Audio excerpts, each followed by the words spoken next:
was atheist and I didn't believe anything. I thought that if there was a God, why is there so much suffering in the world, which is such a typical response for an atheist. And I refused to go to church and do any religious stuff in school or anything like that.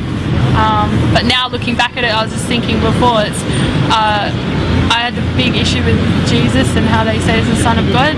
So in hindsight now, it's kind of like I was destined to be Muslim because I just refused to believe that and refused to partake in anything. I tried to be a born-again Christian, but then my family wouldn't let me go to church, so that kind of failed. And now my brother's a born-again Christian and he's allowed to go to church, so yeah.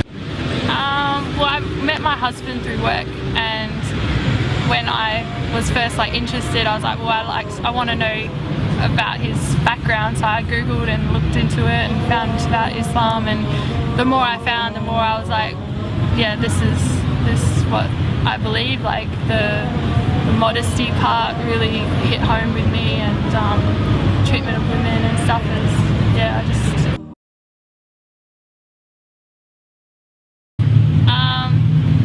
we kind of have this thing where we don't talk about anything that's important, and so they kind of guessed that I was well, they noticed that I all of a sudden started wearing long sleeves, even though I only wore a little bit less before. I always wore pants and everything, but they were like, why are you wearing skirts now, and you don't have to.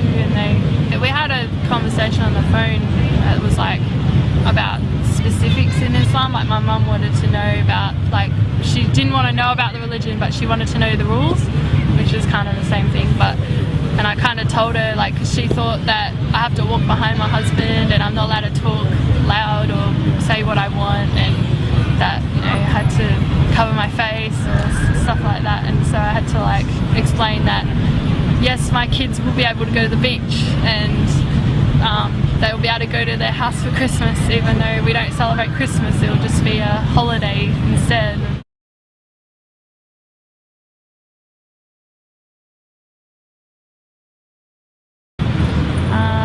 I would say that I'm happy and that it was my choice, it's not for my husband.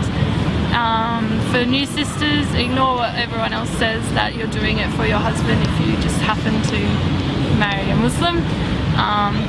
They don't obviously understand that that's not the rules and that's not how it works. And take one step at a time.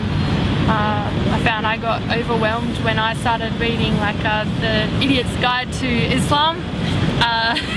I got to the second chapter and I was almost in tears about how much stuff I didn't know, so I had to put it away and not go near it. So I just picked one thing. I picked prayers and hijab, so I just do that and just do it well and then move on to the next step. إن سألتم عن إلهي فهو رحمن رحيم أنزل الشرع حنيفا رحمة للعالمين.